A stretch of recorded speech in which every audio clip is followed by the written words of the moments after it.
syndicat autonome des médecins du Sénégal dañoo génnee benn communiqué pour daal di ñaawlu li nga xamante ne ARP mu ngi koy teg seen kaw ñoom nag jàpp na ne fu mu toll da leen di xooxatal di leen di xool naka lañ leen di gaañee par rapport ak position buñ jël rawatina docteur boobu ñuy woowee docteur Diallo bi nga xamante ne dafa bañ lànk ne kenn du ko daal di jox ay li nga xamante ni mooy mallette d'argent comme ni mu ko waxee woon ci communiqué boobu ndax ñoom jàpp nañ ne kii di Softcare li mu fu mu nekkoon la nekk ba léegi. maanaam mooy couche yi nga xamante ni daf koy teg ci marché bi alors que dëppawul ak anam yi nga xamante ni mooy ñoom seen code pharmaceutique loolu la teg ñu ne loolu la ñuy xeex ndax jàpp ne ne kii di njiital ARP doxalul yoon benn yoon te fu mu toll ni mu ngi xool naka la ni xokkatale di leen teg yenn sanctions yeeg yooyu loolu la ñuy xeex ba tax na seen communiqué bi moom la ñuy génnee de ma liiral leen ko rek laataa ñu koy yaatal rek ci biir émission bi maanaam ñoom ñu ne crise à l'agence sénégalaise de réglementation pharmaceutique ARP. Le syndicat autonome des médecins, pharmaciens et chirurgiens dentistes du Sénégal, SAMES, exige la fin immédiate de l'impunité et de la malgouvernance. Le SAMES exprime sa consternation et sa profonde indignation face à la situation alarmante qui prévaut à l'agence sénégalaise de réglementation pharmaceutique. ARP est structure pourtant stratégique pour la protection de la santé publique et la sécurité du médicament. Les scandales à répétition dans l'affaire désormais tristement célèbre dite Softcare expose au grand jour une dérive grave de gouvernance marquée par l'opacité arbitraire et le mépris assumé des textes réglementaires. Il s'agit ni plus ni moins d'une faillite éthique, administrative et institutionnelle au sommet même de l'organe censé garantir la qualité, la sécurité et l'efficacité des produits de santé au Sénégal. Les éléments recueillis et documentés par la section ARP du SAMES font état de pratiques de gestion opaques, de soupçons graves de corruption et de violations manifestes des procédures réglementaires en vigueur. L'affaire Softcare constitue à elle seule une transgression manifeste du décret numéro 824 du 7 avril 2022, socle fondamental de la régulation pharmaceutique. Le SAMES rappelle avec la plus grande fermeté que toute entorse à la réglementation pharmaceutique constitue un acte grave assimilable à une mise en danger délibérée de la vie des populations et relève pleinement du champ pénal. Parallèlement à ces dérives, le SAMES dénonce avec force des pratiques de recrutement clientéliste, de favoritisme et de népotisme érigées en véritable mode de gouvernance au sein de l'ARP. Ces pratiques portent une atteinte grave aux principes élémentaires de transparence, d'équité et de mérite dans l'accès à l'emploi public et violent ouvertement la loi portant création de l'ARP, laquelle impose rigueur, intégrité et exemplarité à tous les niveaux de responsabilité. Face à cette situation, le SAMES interpelle directement Monsieur le ministre de la Santé et de l'Hygiène publique, informé depuis plusieurs mois de faits graves de non-conformité. Son silence prolongé et son absence de décision forte constituent une défaillance majeure assimilable à une responsabilité morale lourde, voire à une complicité passive. De la même manière, le Conseil national de l'ordre des pharmaciens du Sénégal ne saurait continuer à se retrancher derrière une neutralité de façade. En tant que garant du respect du code de déontologie, il lui appartient de situer clairement les responsabilités disciplinaires afin de préserver l'honneur, la crédibilité et la dignité de la profession pharmaceutique. Face à l'inaction persistante de la tutelle administrative, le SAMES apporte son soutien total à la saisine des autorités judiciaires compétentes afin que toute la lumière soit faite sur les faits de corruption, de favoritisme et de rupture d'égalité. Il rassure les populations sénégalaises quant à sa détermination totale et constate à défendre la sécurité des médicaments et des produits de santé. Exprime sa pleine confiance au procureur de la République pour diligenter une enquête indépendante, rigoureuse et sanctionner les auteurs de ces dérives conformément au code pénal. Le SAMES se déclare en état de mobilisation permanente et se réserve le droit d'engager l'ensemble des moyens syndicaux, légaux et institutionnels nécessaires pour mettre fin à l'impunité et rétablir la crédibilité, l'autorité et l'intégrité de l'Agence sénégalaise de réglementation pharmaceutique. Le SAMES met en garde le directeur général de l'ARP et les autorités ministérielles qu'aucune intimidation, ni pression ou tentative de sacrifice de nos camarades ne sera tolérée. Toute atteinte au droit, à la dignité ou à la sécurité des travailleurs de l'ARP appellera une riposte syndicale ferme, organisée et sans concession. Loolu mooy li nga xamante ni communiqué bi SAMES daal di bind démb pour àttu rek kii di ministre de la santé ak ñi nga xamante ni mooy kilifay ARP ndax jàpp na ne fu mu toll ni mu ngi def li nga xamante ni du yoon benn yoon ndax depuis coowal Softcare ba léegi gis neen taxawaay bu mu ci jël ndax ñoom dañoo jàppoon ne kii di njiitalu ARP askan wi la fi nekkal te ñoom la war a gunge ci wàllum yii ni nga xamante ni santé publique la ndax buñ ne gis neen couche yi nga xamante ni war a ay lingettes yi nga xamante ni baaxul ci utilisation ñu gis ni yàggu dara mu génnewaat benn communiqué bi nga xamante ni day dàq bu njëkk bi da leen di xaw a jaaxal loolu ba tax na ñoom dañoo daal di génn daal di def benn conférence de presse bi nga xamante ni dañuy ñaawlu loolu ñu déglu ki nga xamante ni mooy docteur Serigne Modou Babou ñu teewlu ko léegi ak complicité régie bi ñu delluwaat ci kanam tuuti. irresponsabilité weesuwul nga nekk ministère de la santé génne communiqué boo xam ne da ngay arbitrer parce que boo nee arbitrage mooy dafa am partie bu ne dañooy utiliser benn partie ne du ñu utiliser te man sénégalais nekk docteur en médecine du ma xam sama benn collègue boo xam ne loolu mooy liggéeyam mu ne ma bul utiliser produit bii. mu am beneen côté beneen directeur boo xam ne nee na ma dama utiliser produit bii te directeur boobu am ay antécédents ci trafic de médicaments man damay utiliser moom li mu wax. technicien bi li mu wax loolu laay utiliser ba keroog mbir yi di leer léegi keroog mbir yi di leer mooy autorité ministère de la santé nee na day arbitrer bi mu arbitrer ak léegi ñaata jours la jël. léegi Sénégalais yi ñoom normalement ban position nañu war a am est-ce que yow da ngay naan léegi damay utiliser wala du ma utiliser donc loolu mooy wane ne que communiqué tappale la te loolu c'est irresponsable de la part du ministère de la santé. waa syndicat bi nag ñoom lu ñuy bañ fu mu toll ni mooy li ñuy teg seen kaw ba tax na à chaque fois dañuy génn taskatu xibaar yi daan leen woon naqar bi nga xamante ne ñu ngi koy dund fee ca ARP ndax jàpp nañ ne kilifa buñ fa teg antécédent bi rek buñ ko xoolee waru fa sax nekk ñu ne ñoom nag tànneef buñ ko def indi na ay laajte foofu noonu ci biir ARP ndax ki di kilifa bi wala njiit bi nga xamante ni moo nekk njiital ARP déggoon nañ ko ci ay ñaawteef yu bëree bëri ba buñ ko tànnee ci bërëb bi nga xamante ni c'est assez sensible ndax li nga xamante ni santé publique lay laal mooy li nga xamante ni wér-gu-yaram la te ku ne santé ne doomu aadama ndax mooy lépp bu ñu déggee fu mu toll nii ne kii di Softcare à chaque fois mu ngi doxantoog ay mallette d'argent ak booba léegi tamit indul benn avancement par rapport ak dossier bi moo tax ñoom ñu génn daal janoog taskatu xibaar yi won leen métti te won aussi ne ñu kii di docteur Diallo ñu ngi koy xokkatal di ko xool naka lañ koy tegee ay pression ak benn demande d'explication bi nga xamante ni honorable Guy Marius Sagna dellusi na ci ndax fu mu toll ni moo téye combat bi xool nu mu leen di jàppale ci dossier bu sensible bi ñuy woowe dossier Softcare ñu teewli ko dellusi waat. inspecteur pharmacien dañ leen ne yéen ndekete amu leen sax pharmacien ci biir entreprise bi y a problème mbokk yi am na problème dañ leen ne yéen amu leen sax pharmacien. ñu indi pharmacien ñu ne waa mais yéen waa Softcare d'accord indi ngeen pharmacien mais kii ordre des pharmaciens maanaam xamu ko ak ñoom seen donc da ngay jël pharmacien bu mucc ayib boo xam ne remplir na condition yépp ak matière première waxuñu ay serviette hygiénique wala couche hygiénique périmée dañoo ne matière première yi nga xam ne moom la ñuy jëfandikoo pour defar serviette hygiénique ak couche yi daf si am 1300 kilos yu périmé yi nekkoon ci entreprise bi ñu ne leen yéen distance beeg ak ni ngeen ko waree mettre en quarantaine pour que mu bañ a am contamination ah yéen itam matière première maanaam périmé ñun gis nañ suñuy kër lépp lu nëb day am ay affaire dina am ay sax dina am ay affaire dina am affaire yoo xam ne day naaw ba egg fan ñun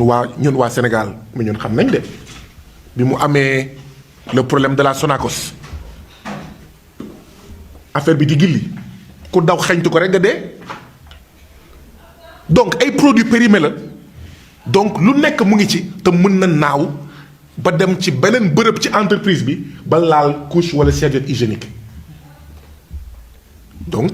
loolu la ñu wax man kon am naa jaaxle ak sama système de santé ak sama système pharmaceutique ndaxte ñii def deuxième visite xaw ma troisième visite d'inspection bi le 16 décembre ñu ne ñoom déposé guñu woon seen rapport ARP génnee communiqué ne mën nañ jëfandikoo les produits Softcare gars yi loolu moom ak koo munti doon mbir mi du mbiru séeréer du mbiru joolaa du mbiru pël du mbiru jaaxanke du mbiru xawma maanaam musulman wala chrétien wala bois sacré ak mbiru parti bi bu dee yow mais sénégalais bu ànd ak xel nga inspecteur pharmacien yi ne la ñun déposé guñu woon suñu rapport ARP ne nañ ko jëfandikoo kon ARP ci lan la sukkandiku bu boobaa nag xel nag day dem fu sori mun na ne waaw kon kii.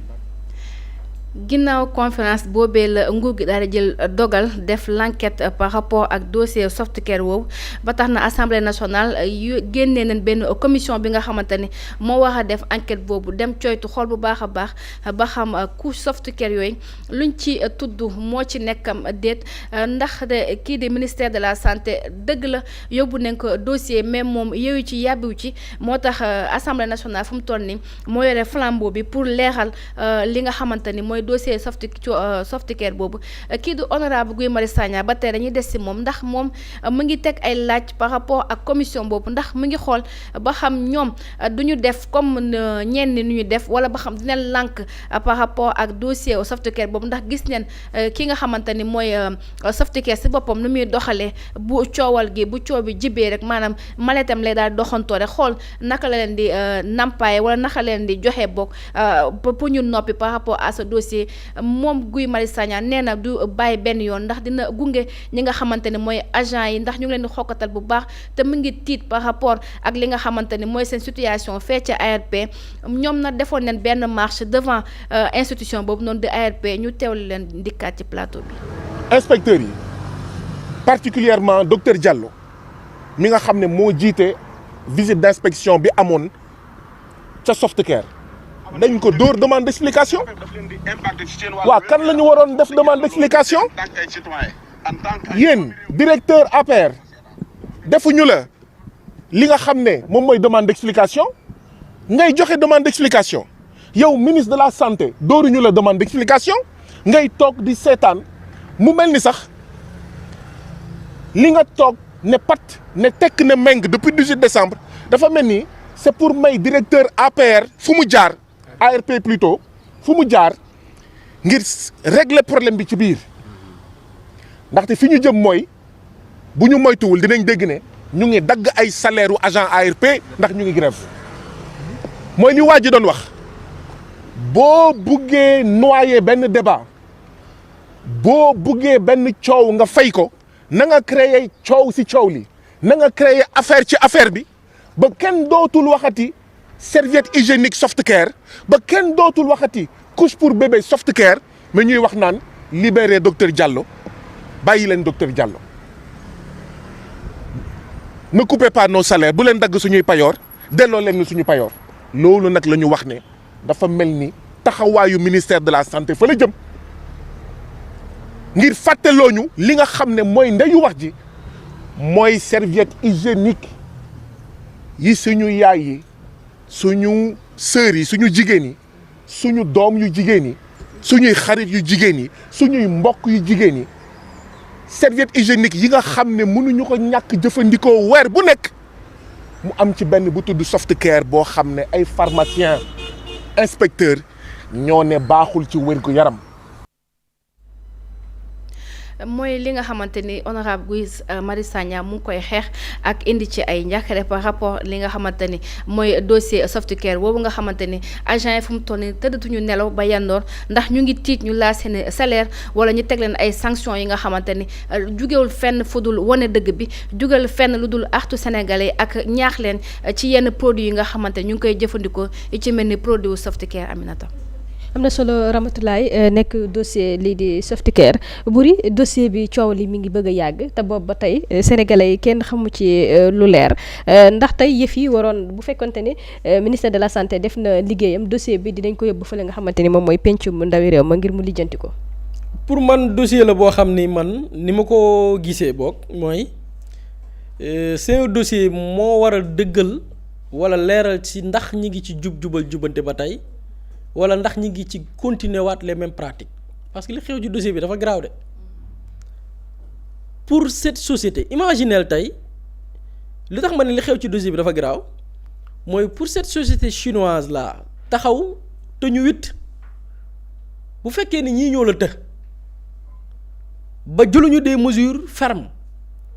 ba rëq ñu ndiggu nit ba tey déggoo ci sanction sur un dossier boo xam ne ñi ngi dégg des corruptions bu dee cette société laa yow moo la të imaginez tey comment nos dirigeants ñun naka la ñuy comporté woo ñi nga xam ni c'est des multinationales qui pèsent des milliers de milliards boo ko comparé seen capacité financière par rapport ak ñun suñu monnaie c'est-à-dire que une société comme Softcare bu tëwee état bu Sénégal posé wul la question les dirigeants ban posture la ñuy am bu ñu jàkkaarloo des géants yi nga xamante ni ils pèsent des milliers et des milliers de milliards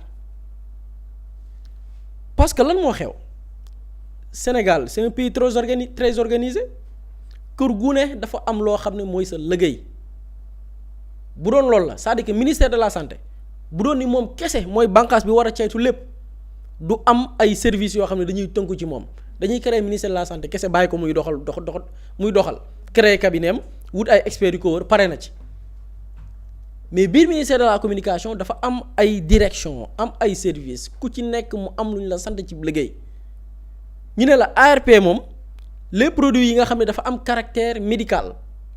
couche yi ci la bokk yeneen ak yeneen couche yooyu laa lim mais am na ci d'autres produits pharmaceutiques ñu ne la ñii ñoo koy ceetu ñi koy ceetu ban profil la ñu war a am ñu ne dañu war a nekk ay pharmaciens assermentés ñooñu lan ne ñoo def seen liggéey pare.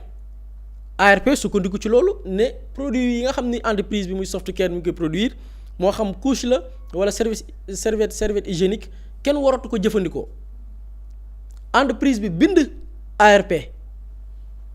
la xew ci diggante bi nag kenn xamu ko diggante bi mu bindee inspecteurs yi delluwaat def beneen inspection gis ne la woon ma nga fa ba tey ci même jour ba ñu defee l'inspection pareeguñ sax seen rapport final ARP gaaw yàkkamti génnee na produit ya baax na pharmaciens yi génnee communiqué ne lii ko ARP mujjee génnee de bawowul ci ñun bañ fa mujjee dem de problème yañ fa fekk lañ fa bàyyi woon lañ fa fekkaat pharmacien ba ñu jël boo ko ci ordre des médecins produits yi ñu waroon mettre en quarantaine amul barab bañ ko def produits périmés yi ñuy wax ni boolewuñ ko ci service de production bi nee nañ dugal nañ ko ci ñu ne la yow tey ba tey jii may wax ak yow y a aucune mesure boo xamante ne nii tax na mais communiqué bi ñu mujjee génne ARP li nit ñi dul bàyyi xel mooy communiqué boobu mooy dox ba tey c'est-à-dire que ARP dafa mujjee génnee ni produit yi baax na produit yooyu noonu mu ne baax na instant yi nii nit ñi mën nañ ko ne di ko jënd di ko utiliser pour ñii responsable kenn ñi am fula ba am nañu bari utiliser duñ ko mais état nee na mën ngeen koo utiliser lii la état wax mën ngeen continuer di ko utiliser maintenant ban problème mooy pose c'est-à-dire que tey li problème bi posé mooy njàng la ñuy ñàkkal solo njàng xam-xam la ñu nekk di toroxal parce que bu ñu naan xam-xam la ñuy nekk di toroxal mooy tey y a plusieurs secteurs yoo xam ne ni soxla juróomi at nga koy jàng wala 3 ans nga am spécialité dem mais un secteur comme la santé ñi ci nekk dañuy jàng plus de 10 ans diggante bi ngay paree soutenir sa master ak moment bi ngay spécialisé wu di nekk am grade docteur c'est plus de 10 ans sama classe gi jànguñ ko xamuñ ci dara mais ñu ne la ña ko jàngi woon tey man Boury Diakhaté bu ma nekkee par exemple parce que communiqué bi ñu mujjee génne cellule de communication ñoo ko génnee léegi man Boury Diakhaté bi nga xamante nii communication laa jàng man sama xam-xam man sama wax moo ëpp dayoo ka dem jàngi 10 ans yor grade docteur nekk un pharmacien assermenté lii moo grave ci le dossier Softcare communiqué bi ñu génnee un communicant moo bind bi nekk biir ARP moo bind ne produit yi baax na médecin moom ba jàng plus de 10 ans ñu ne ko yow sa wax ca poubelle ba lii moo grave ci le dossier Softcare te nit ñi duñ ci rendre compte profane ay waxi profane la ñu jël teg moom moo mën a féete kaw ka nga xam ni moom daf ko jàng nga xam ni te du ma ne ka nga xam ne da ko jàng parce que day mel ni kenn ko def mais ñetti médecin ñoo ànd def liggéey wa def seen bilan léegi nag xam nga lan moo nekk di xew mooy on a beau faire des discours on a beau nekk fii di naan ay jubal jubanteeg lu ne nga dugg ci mais dañ naan gis nga jëf mooy nattukaayu dëgg gis nga fii sénégalais yi dañu tay ci ay discours bu dee discours ña jàgg politique Sénégal ñoo leen ko dàq foofu ay parti socialiste ay PDS ñii seen école du parti da leen di jàngal wax lañ mën dañu mën a wax sénégalais yi jëlee fi wax ne nañu fal jëf donc ñoom bu ñu leen di xaar ci tey régime bii nekk fi ñu war jël des mesures concrètes par rapport ak mais man en tout cas ku nekk yaa moom sa gëm-gëm de mais man un profane qui parle ak un scientifique koo xam ni c'est un expert man expert bi laay gëm parce que moom moo jàng moom la ñu jox grade docteur moo prêter serment man kooku laay gëm mais léegi lan moo nekk di xew dañu nekk di jaay des discours ay jubanteeg yu nekk alors que dans l'acte dans les mais on parle de corruption loolu docteur bi mu waxee dafa ne moom jéem nañ ko ger maintenant docteur bi bañ ne mais maa ngi ko doon wax la fois dernière kan moo jël chinois bi est-ce que docteur bi kese la essayé woon ger est-ce que yorul ay fukki mallette di wër rek ok ARP médecin yi xaaral ma jox leen lii directeur xaaral ma jox ko lii cellule de com xaaral ma jox leen lii beneen bànqaas bu kan ak xaaral ma joxe fa lii déw mi lañ dëkk de lu ne am na fi waxu ñoom loolu lañ def mais damay laaj est-ce que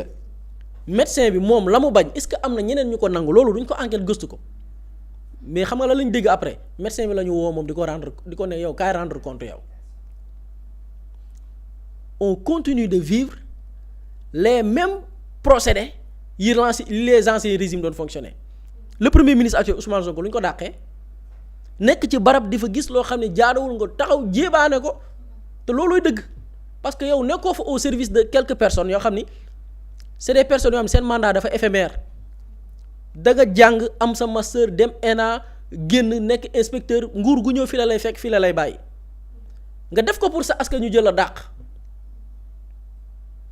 tey nga gis ni les mêmes choses mi ngi continuer di awaat ci ce régime bi le sénégalais bi taxaw ne lii du ma nga nangu parce que sama askan laay protéger moom la ñuy néewal doole bañ na ko ba ne maa ngi subir ay pression interne di subir ay pression externe ña ñi jàpp ne ñoo corrompre kenn inquiété wu leen ñi génnee communiqué ci loo xam ne ay experts waxuñu ko kenn tegu leen pression kenn déggu leen mais ki nga xam ne moom moo def devoir parce que dafa prêter serment dafa waat ñoom dañuy waat ni du ma fi nekk lu dul askan wi du ma fi nekk lu dul sàmm wér-gu-yaramu askan wi ñu ne kooku la ji fitnaal tey dama dégg dafa am solo li may wax fii dama dégg ci le discours du président de la République xam nga tey y'a toute une propagande toute une communication autour de jigéen ñi ngi leen di def nangam ñun ñëpp on est sensible à la cause féminine jigéen nañu jur am nañ ay soxna ñun ñëpp képp kuy góor da nga sensible ci li nga xamante ni mooy la cause féminine nga gis ni le président def na dans son dernier discours jeexalee ko ci fin discours am ñi ngi ñaawlu jigéen ñi ñu leen di teg nangam ok c'est bien beau moom laay wax ci discours lii moo gën a garaaw parce que la taxoon président wax loolu dañu dégg ni am na kenn ku jigéen ku ñu rey jëkkëram moo ko dóor balu fetal enquête baa ngi woy pour un seul fait le président def ñambaas ko ci discours à la nation ne moom dafay plaider pour la cause féminine lii moo gën a garaaw lii moo gën a garaaw ay jigéen seen wér-gu-yaram mi ngi en danger ci loo xam ne dañ koy jëfandikoo ci seen dund la bokk suñu borom moo leen ko nattoo ñuy utiliser des produits ñun biñ ci mujjee def brève mais des milliers de femmes ay jigéen yuy ne man produit bii moo ma jural feebar bii produit bii ci laa amee infection ay jigéen a ngi feebar parce que nee nañ produit bii lañ jëfandikoo ñu ne génnee nañ ci benn service de l'État communiqué ne produit yooyu mën nañ ko ne di ko jëfandikoo moo tax ma ne gis nga nañu may nit ñi ci ay discours quoi sénégalais fi li ñuy xaar nos autorités mooy des actes mën nga taxaw ne dañuy protéger oui pour la cause féminine lii mooy nag la cause féminine bu ñu war a lii nag mooy problème bi nag cause féminine bu dee dañuy jaay ne dañuy respecter la cause féminine te muy dëgg laax de parce que cause féminine yi kat fii ñëpp xam nañ lu ko lal de lu ci bari propagande bu ci bari ay lobbying la ay mbir la yoo xam ni sax bokkul sax ci suñu cosaan c'est des politiques yoo xamante nii la ko tax a jóg xam nga lan la am impact sur notre manière de fonctionner notre manière de vivre notre vivre ensemble là la ñu bari porter di bubboo la cause féminine mais gëmuñu ko mais la cause féminine dëgg mooy gis ne ay jigéen ñi ngi encourir ay risques yoo xam ni ci seen wér-gi-yaram la au lieu que nga dire stop ñu nekk fi di layam-layam